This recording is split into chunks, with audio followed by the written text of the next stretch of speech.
जो छत्तीसगढ़ चैम्बर से आप जो संदेश दे रहे हैं स्कूल में बच्चे लोगों का, इसका तात्पर्य बता दीजिए sir. Chhattisgarh chamber of commerce and industries Bhilai इकाई एक जागरण और संकल्प यात्रा पे निकली हुई है। इसके तहत हम लोग भिलाई के पूरे स्कूल्स और कॉलेजेस में जाके जो इस समय हमारे भारत का भविष्य है उनके साथ ये बात साझा कर रहे हैं कि 2047 में हमारा देश विकसित होने वाला है और विकसित होने की जो अहम कड़ी है वो है हमारे देश के युवा बच्चे।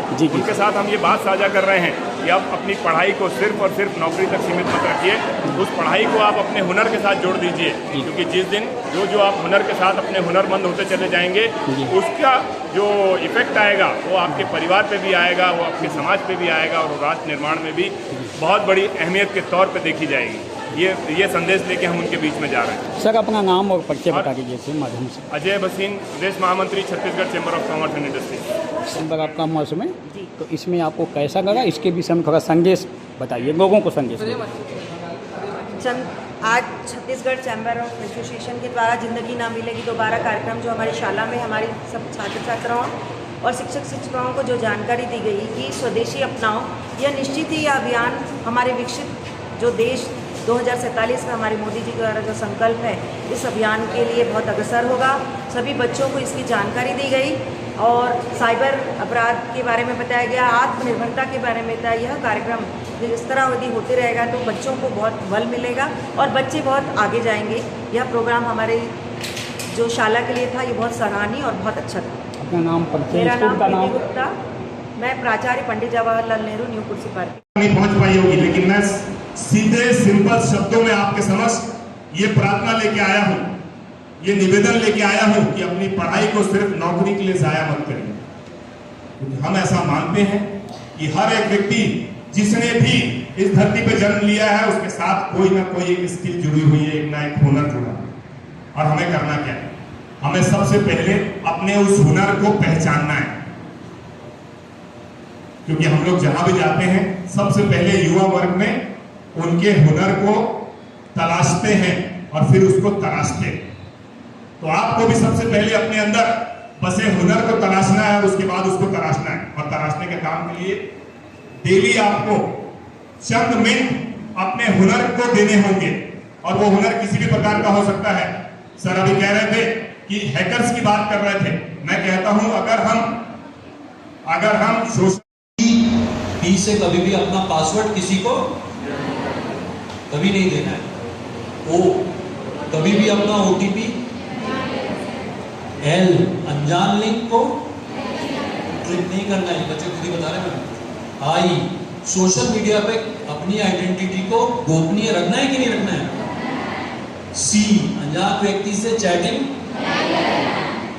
और ई एकदम ध्यान रखेंगे इमरजेंसी नंबर, कभी किसी के साथ साइबर ठगी हो जाए तो 1930 1930 या 1930 इस पे कॉल करके आप रिपोर्ट करेंगे, ठीक है? एकदम नोट कर लेंगे, ध्यान रखेंगे इस नंबर को, शायद ये है ना, ध्यान रखें। और इसके अतिरिक्त यदि cybercrime.gov.in पर भी आप अपनी शिकायत कर सकते हैं। बस इसी के साथ मैं अपनी बात को विराम देना चाहूँगा। यदि आपके कोई प्रश्न है तो 5,000 अथवा 5,000 रुपये का पैकेज लेना पड़ेगा। 1,000 रुपये में आपको केवल 3 चांस मिलेंगे कमाने के, 3 रिव्यूज, 3 रेटिंग्स या 3 टास्क मिलेंगे। और यदि आप 5,000 का पैकेज लेते हैं तो आप अनलिमिटेड टाइम खेल सकते हैं। मुझे कौन सा वाला लेना चाहिए था? 5,000 कोई सा नहीं, मैंने 5 स्क्रीनशॉट उनको भेज दिया, शाम तक उनका बायोमेट्रिक नाम सुना है, थंब इंप्रेशन या पैटर्न या आईरीज आंख के उससे देख ले, फेस रिकॉग्नाइजेशन, है ना। तो ये तमाम ऐसे उपकरण हैं, जैसे मान लीजिए आपने एक, उसके बाद यदि आप ओटीपी मंगा लेते हैं या बायोमेट्रिक एंट्री करके डिवाइस को लॉक कर रहे हैं या पैटर्न रिकॉग्नाइजेशन दे रखा है, फेस रिकॉग्नाइजेशन दे रखा है, आईरीज दे रखी है, कोई भी अगर इनमें से अगर लागू किया हुआ है तो आपका खाता वहाँ सुरक्षित हो जाता है, ठीक है। मल्टीफैक्टर ऑथेंटिकेशन हो गया। इसके अलावा अपना ओटीपी, पिन या सीवीवी सबको बता देना चाहिए। कभी भी किसी को भी अपना ओटीपी, पिन, सीवीवी किसी के साथ साझा नहीं करना चाहिए। एवं वो परंपरा भी गलत है कि हम अपने रिश्तेदारों को बोलते हैं कि मेरा डेबिट कार्ड ले जाओ और इतनी रकम ले आना, कहीं ना कहीं उसका मिसयूज़ हो जाता है जाने और अनजाने में। तो ऑलवेज, अच्छा जितनी बार बात आती है तो एक बहुत कॉमन सी बात आएगी, इसको हमेशा ध्यान रखना और परहेज अगर आप करते हो तो साइबर ठगी से आप बच सकते हो। एक शब्द आता है अनजान, अननोन। अनजान, चाहे वो अनजान व्यक्ति का फ़ोन कॉल हो तो क्या हमें उठा लेना चाहिए? नहीं। अनजान लिंक को क्लिक करना चाहिए? नहीं। अनजान व्यक्ति से वीडियो चैट करनी चाहिए? नहीं। तो तमाम अनजान से परहेज करना है आप लोगों को, ठीक है।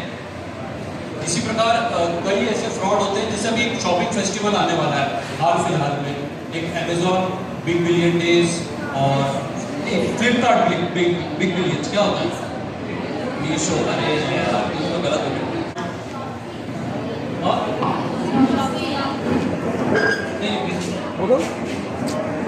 शॉपसी बहुत पर ऑथेंटिक प्लेटफॉर्म से करें। क्या इंस्टाग्राम से हमें शॉपिंग करनी चाहिए? नहीं। दीदी अगर दुपट्टा ऐसे लहरा के दिखाया बोले 500 रुपए का ये दुपट्टा, तो क्या हमें परचेस करना चाहिए? नहीं। कभी भी इंस्टाग्राम पे अनऑफिशियल आइडेंटिफिकेशन से कभी भी शॉपिंग नहीं करनी चाहिए। क्या हमें अपने स्टिकर्स मंगाने चाहिए? अच्छा, ऑनलाइन प्लेटफॉर्म जो ऑथेंटिक शॉपिंग प्लेटफॉर्म वहाँ से मंगाइए। और मेरी गुजारिश है, और शायद चैम्बर ऑफ कॉमर्स में मेरी बात का समर्थन करेगा, लोकल व्यापारियों से आप खरीदारी करें। अगर आप खरीदारी कर रहे हैं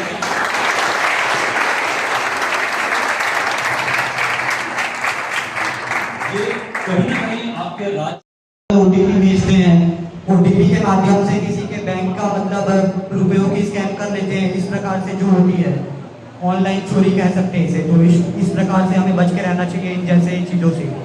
साइबर अपराध ऐसे कोई भी, अच्छा ये जो बातें हो रही है ये केवल बच्चों तक सीमित नहीं है, जो यहाँ टीचर्स बैठे हैं उन तक भी मैं चाहूँगा कि मेरी बात पहुँचे, और जो बाकी सदस्य हैं उनसे भी अनुरोध है मेरा कि मेरी बातें जो है आप अपने से लेके जाएं और अपने परिवार और अपने परिचितों तक ये बात पहुँचाएं। साइबर अपराध कोई भी ऐसा गैर कानूनी कृत्य है जो टेक्नोलॉजी के माध्यम से हो रहा है, चाहे इंटरनेट, चाहे वो मोबाइल डिवाइसेस, चाहे वो लैपटॉप, चाहे तमाम कोई भी इलेक्ट्रॉनिक डिवाइस जिसके माध्यम से कोई गैर कानूनी कृत्य कारित किया जाता है उसको हम साइबर अपराध कहते हैं, ठीक है। अच्छा, साइबर अपराधी अपराध क्यों करते हैं?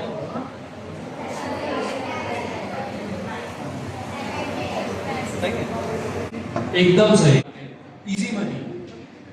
इजी मनी होता है ना, ठग लिया और पैसे छीन लिए, मेहनत की कमाई नहीं है।